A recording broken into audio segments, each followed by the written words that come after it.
Welcome to yet another new game. This time we're doing Factorio, which I have personally played to death.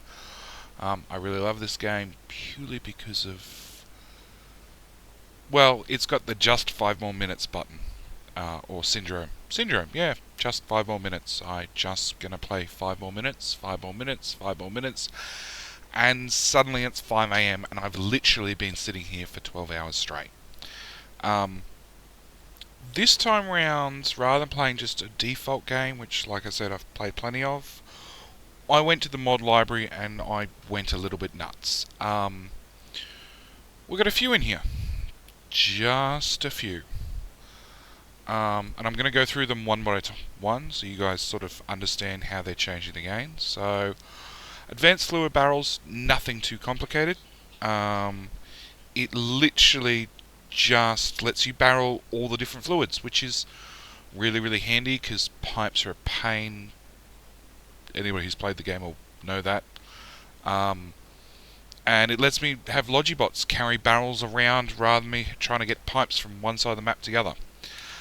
Afraid of the Dark. It's basically because of YouTube. Um, just gives you a better flashlight, better personal lights, big lamps that you can put down. And the only thing, well, the thing I really like about it is the night vision is just daytime, basically. Rather than the green weird shit we've got. And I'm figuring, if we're far enough in the future where we've got space travel and everything else, and we accidentally crash on an alien planet, which is how the storyline is set, then sure, why can't we have daytime night vision? Artifact. Oh, artifact deconstructor. That's right. So when aliens are killed, the goop they leave lying around, to quote Colonel Will, a Twitch personality, they're automatically marked for deconstruction. So they get picked up, which is great if they're in bot range, or if I'm in their range. Yeah. Auto deconstruct. Anytime a drill has no more resources, it just gets auto marked for deconstruction, which basically packs up my outposts for me.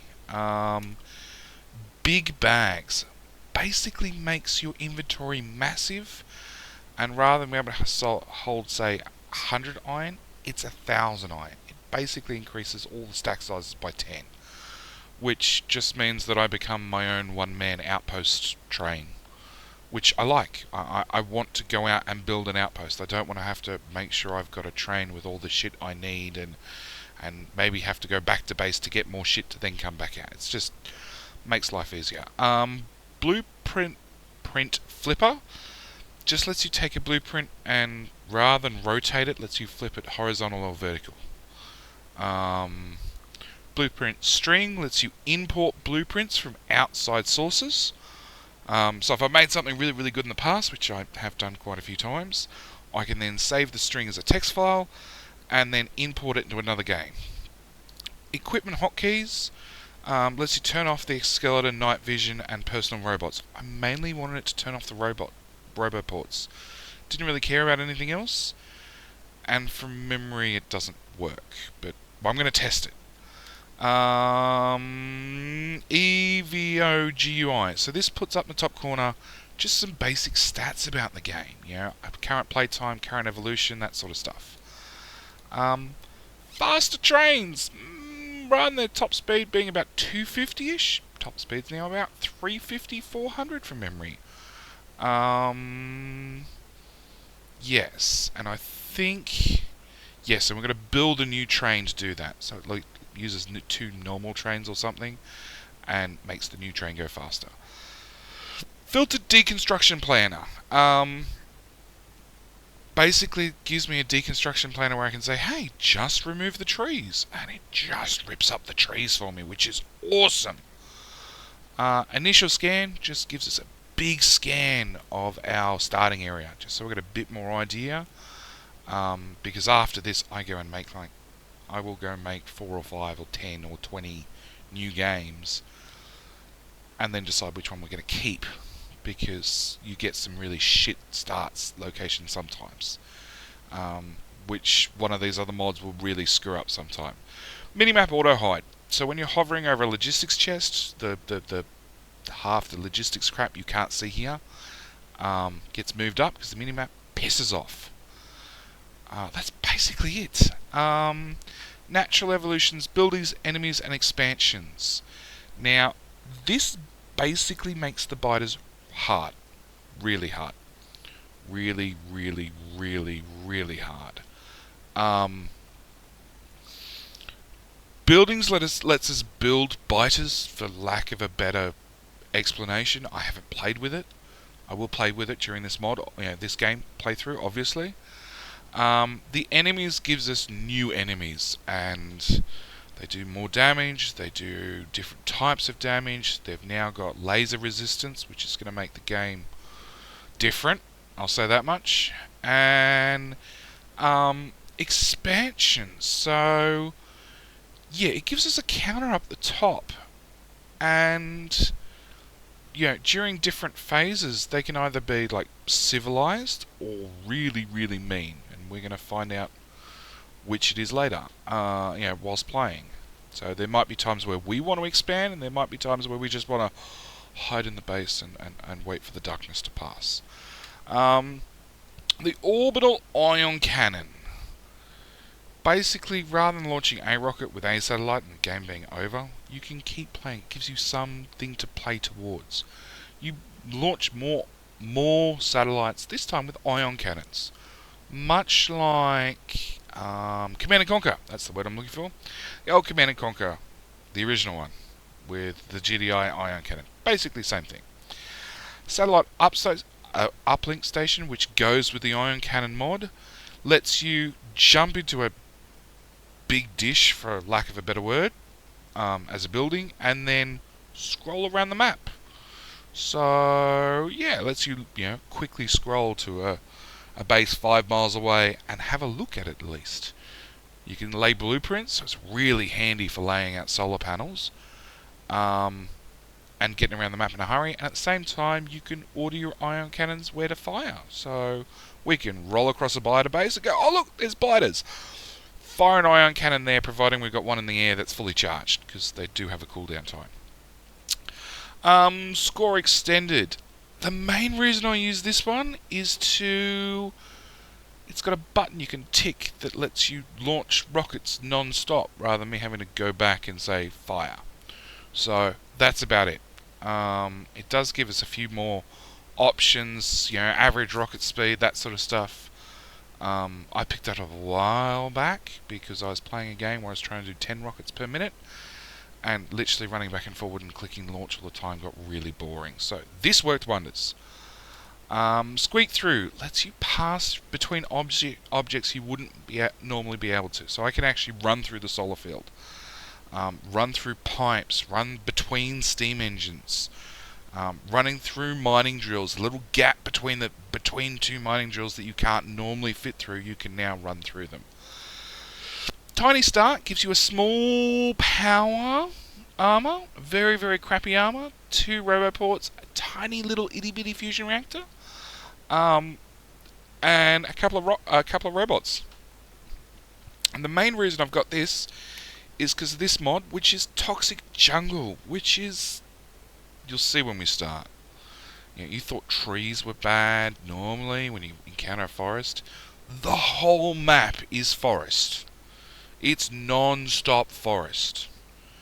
And actually, 2 things to that. The natural evolution, I had to turn off some options. I really did, because there's one that if biters kill a building, it sets it on fire. It doesn't matter what the building is, and it can burn the building beside it.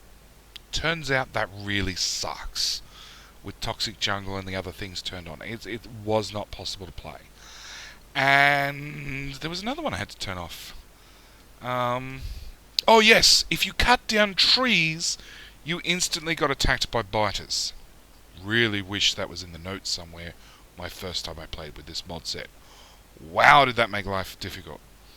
Because the whole map is nothing but trees. So, yeah. The other mod, which is not listed because I went looking for mods and realised I'll just edit the files manually myself rather than relying on somebody else's code. But I upgraded the Power Armor Mark II to have like 20 by 20 grid. So I can have a lot more shields or a lot more roboports or a lot more everything. So yeah, that's the mod list. We'll go in and start a new game, and yeah, like I said, I'll pick it up after I've clicked new game and found a suitable map, because I go through like 10 generations before I find one that I'm actually happy with, that has all the starting resources close enough together we can actually not spend 3 hours walking back and forward between, say, iron and copper, because that sucks. Alright, I will pick you up the next episode. Oh, by the way, most of these episodes will be run at like 1 to 4, 6, 8 speed, because Factorio is a different style of game. It's a very slow start. So this will probably be the only bit, maybe a few other bits that are actually played in normal speed. So, of course, all the game audio is going to disappear when I do that, because you don't want to listen to game audio at 4 times regular speed. So I'm going to have to find some sort of background music to throw in, and yeah, we will see whether you guys enjoy this. I really hope you do, because, as I said, this is one of my favourite games. Alright. Hey, and if you missed the map settings, what is it? It's medium size for everything, very good richness for everything except coal, which is just regular because we've always got too much coal, with a very big starting area, and biters are set to, where is it, medium, with very good richness, just to keep me on my toes. No, yeah, medium with very good. The good old start of the game, which everybody hates. This is why I've sped it right the way up. And I forgot to change my settings because it's a brand new installed for this mod set. So yeah, cranking up the speed. Basically just trying to get the first few smelters down and enough stone to get progress running.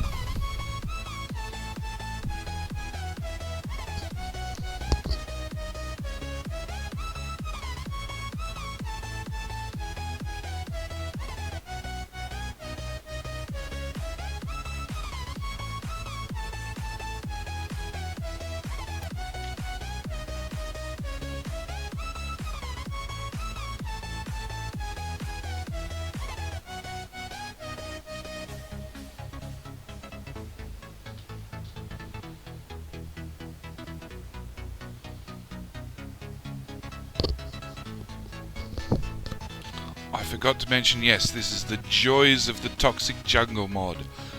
Trees everywhere. And it seems... No, actually, when I first started the game, I didn't have the Tiny Armor mod installed from memory. I think I installed that in a little bit after I went through several pickaxes of chopping down trees manually, and I just decided that was enough. But we got stone up and running. 4 burners straight into 1 box, just to get stone running, so we can just go pick it up as we need it. Iron's running, and finally a little bit of copper. Don't need nearly as much copper as you do iron.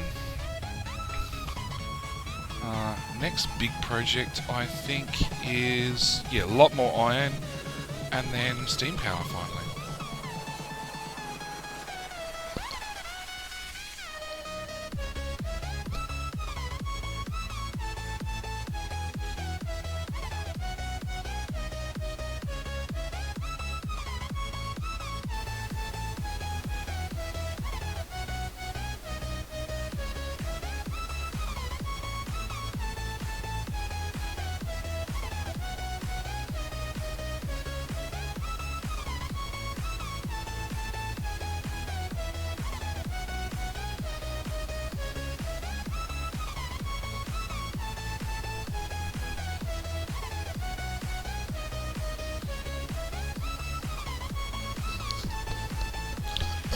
Yeah, the only good thing about the toxic mod is you have plenty of trees or wood to feed all your early machines. I don't think I ever run out of... Actually, no, I do finally run out of wood and have to start feeding machines with coal, but a lot of wood gets put into machines first. Mainly just because I couldn't cut it down fast enough to keep everything running. One of the big missions for this particular playthrough was I wanted to get at least 100 iron cannons in the air. Just because I could.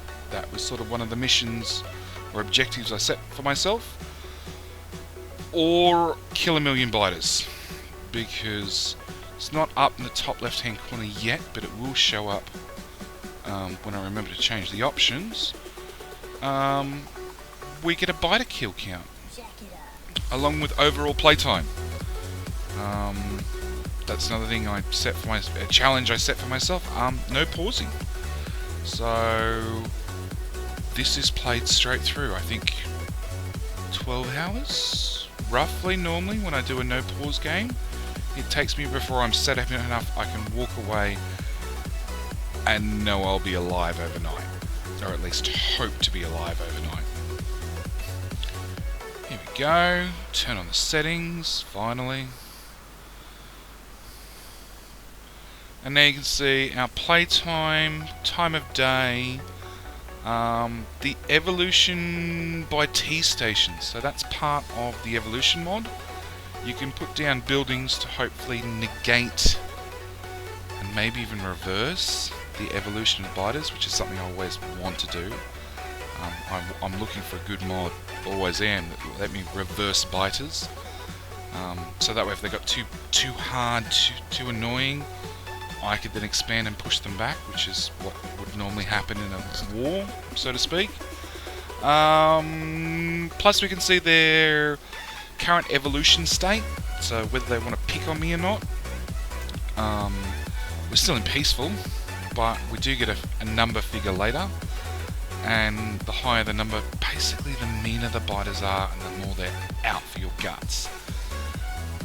We got the evolution rate per percentage per minute, and also with the different evolution states, in the higher states they actually have a de-evolution built in. So if they're doing really hard, I think it's T7, T8 expansion, then they're nicer. They de-evolve a little bit, or at least slow down their evolution, depending on how much pollution you're putting out. But yes, first off, we need to get steam running and coal running and everything actually up and running, which is your standard 1, 14, 10 steam build. And this is me just getting in enough running to put down my red science packs. Whilst crafting a crap load of power poles, just because why not? Pretty much every power pole you're ever going to make, you're going to end up using. I've never had a situation where I've had too many power poles. I just keep using the small ones until I run out and I've got steel production running, at which point I swap over to all mediums. I didn't do a very good job of planning this one out. It was actually slightly bigger, slightly longer than what I thought, and got very, very close to my copper mine, which was not the plan, but you know, shit happens, I guess.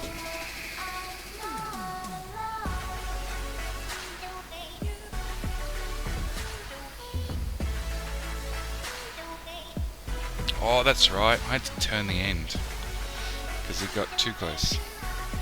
Couldn't fit all 10 in. So I just did some screw bit at the end and turned the last 2 pumps. And I remember to actually hook up the water, which I did eventually. There we go.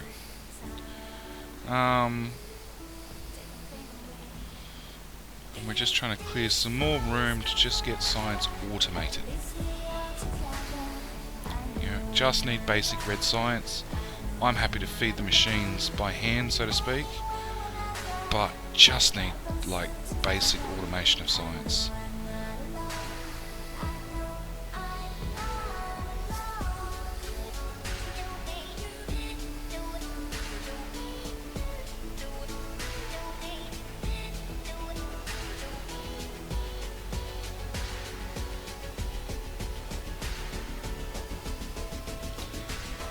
Never, ever, ever ending cutting down the trees. And we double science output, well, input, output. Input into the lab, yeah, we double it because the one assembler was not quite keeping up with our lab, so double it. Along with handcrafting as many green packs as I can.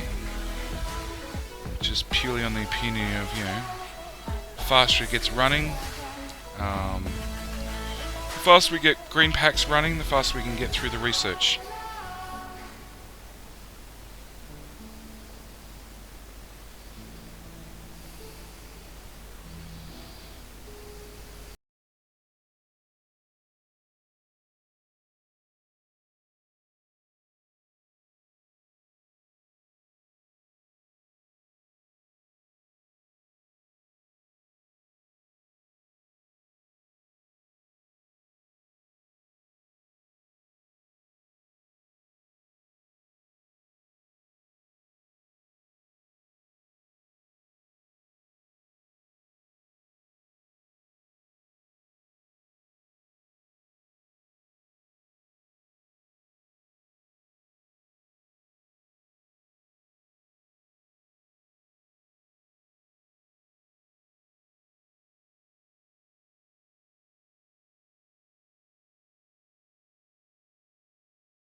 I'm great at late game, but I hate early game. I'm so slow to get a bus and everything else up and running, and smelters, and yeah.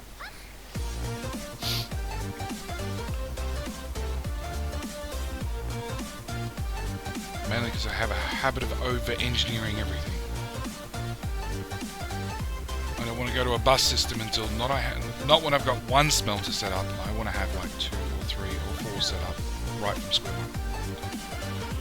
So I tend to stay in the early phase just a little bit too long. I'll never be an anti-elite speedrunner, that's for sure.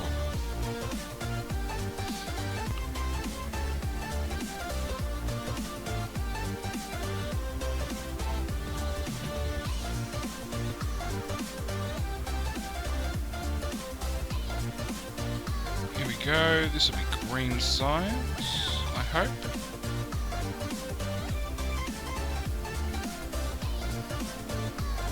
Alright.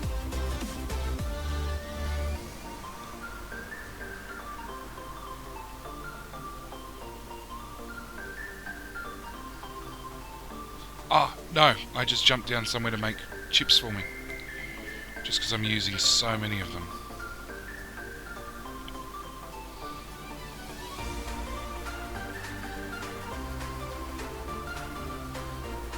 And then we do, yes, weirdest setup ever, but it works. It's just more iron. More iron.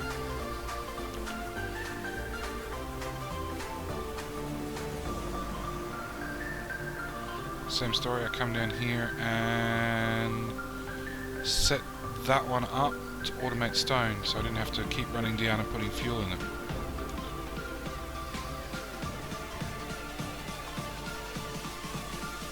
Because even my little daisy chain of burner drills, I'm going through fuel, and all the timber I'm chopping up, I'm going through coal.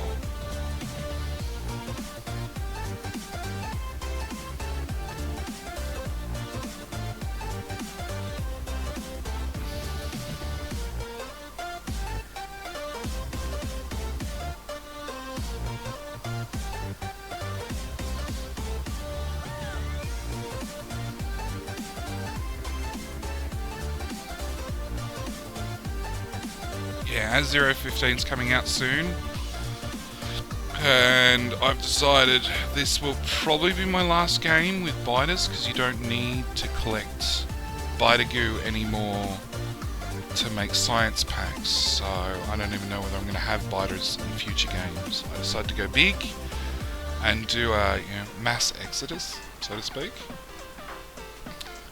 So that's what led to this mod pack. This choice of mods, yeah.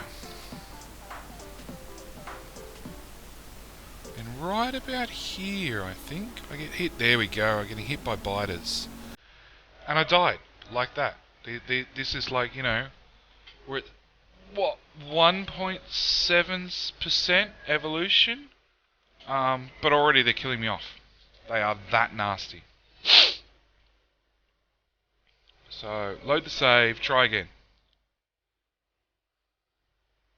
This has been the first time I've died in a game of Factorio for a year? I admit I didn't have armor ready. I was making steel and stuff trying to get armor ready, but I hadn't actually built it yet. Because I wasn't expecting attacks. No, I was expecting attacks, but just not quite yet.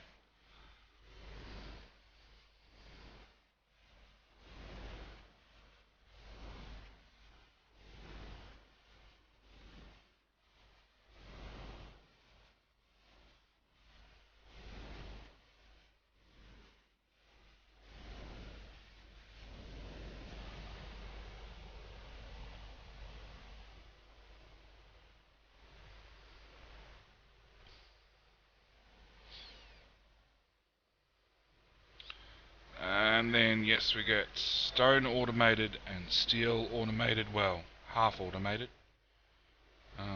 They've at least got unlimited coal. All I've got to do is remember to throw iron in one and stone in the other to get out bricks.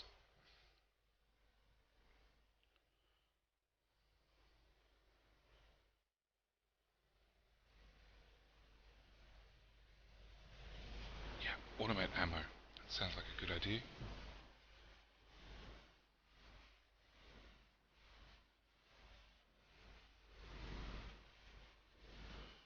And then, yeah, you can see how this is the very, very small biters. The very, very, very small biters. And I've got armor this time. But they are so powerful.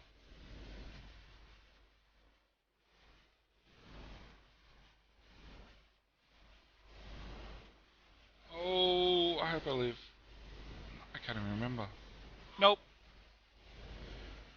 So, attempt 3. This is the point I'm getting really, really close to, honestly, rage quitting. And I'm thinking to myself, how the hell am I going to do a no-pause game? How am I going to get to a state where I can get up and walk away, to eat, actually, no, I let myself have a 5-minute pause here and there if I need to. But, sleep. Sleep's pretty important. Go and sleep for a few hours.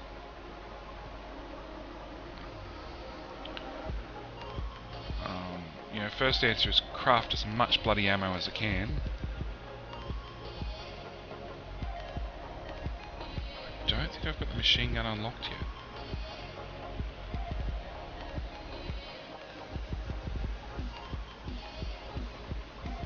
No, no machine gun.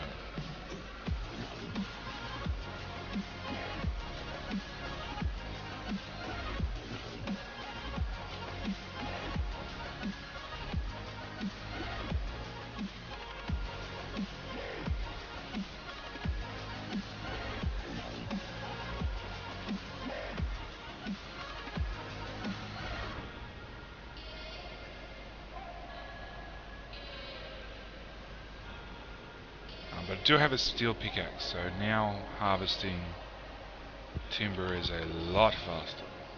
I think it's one of the reasons I push steel so early.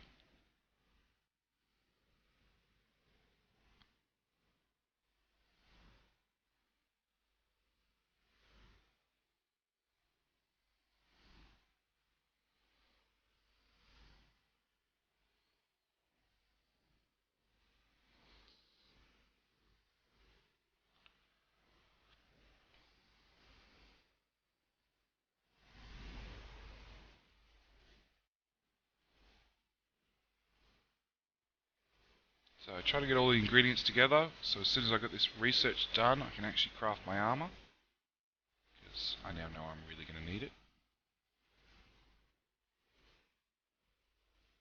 Actually no, I'm going straight for the next level of armor.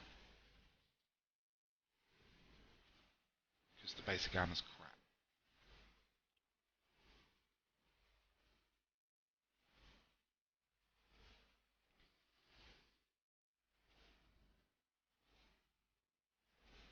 And I know biters are due any moment now.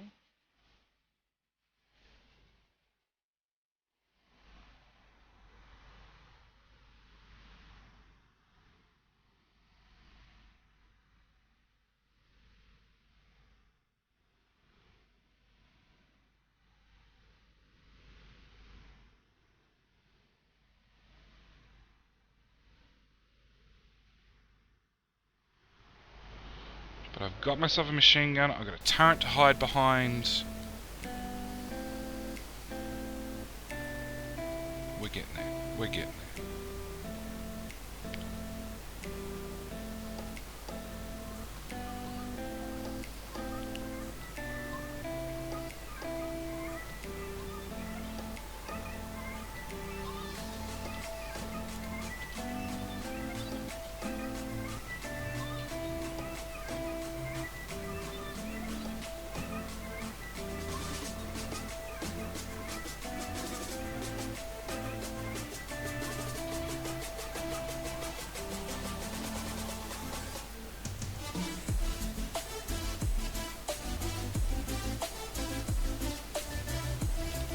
I'm running around trying to get anything I can done. Meanwhile, knowing this attack is incoming. I've died twice, and I need that armor done now.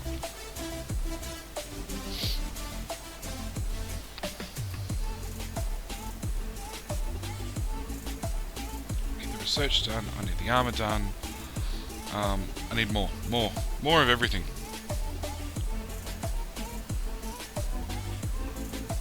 Got a good stockpile of ammo, so that's something. I need more iron, more coal.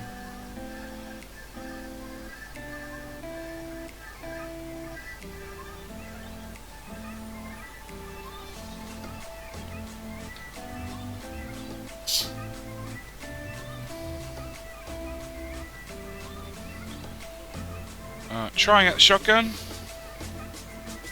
Just as tree clearing, and it doesn't work. Combat shotgun with armor piercing rounds, that clears forests, but standard one I wasn't that lucky, and I'm a long way off from poison shells, poison capsules, so it's back to hand chopping.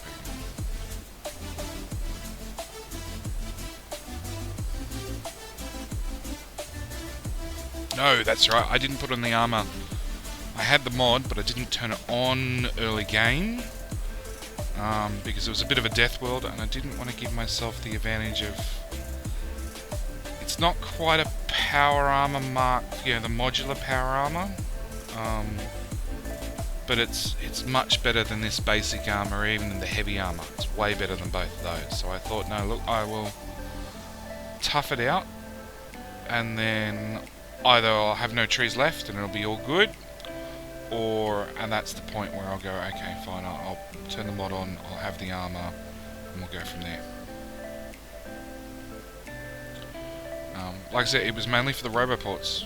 The roboports to be able to have 20 robots to just go out and mow out trees. Somewhat appealing. Because even with hand cutting down all these trees, which is it's horrible, I'll admit it. It was way worse than what I thought it would be. It leaves the trunks in the ground, and they took, you know, an hour or so to decay on the map. At which point they're in your way, and they actually cost UPS. I had no idea. Until I ran some of my bigger maps where I was having major UPS issues, and I started researching what slows down the game, and small things like that. They don't show a lot, but there's lots of them, so that's what it ends up costing you. But that armor is still taking forever, but we are finally getting a bus running. We fought off an attack too, so it's time to get a bus up and running. And of course, I forgot that I did that and then died, so that had been sitting there for ages idle. Right when I need stone. That's how that shit works. So this has to be the most lazy bus smelting setup ever. You know, straight feed into off the drill, straight on the belt. But that's it for the first episode. Hope you guys enjoyed. We will pick you up in the next one. Thanks a lot.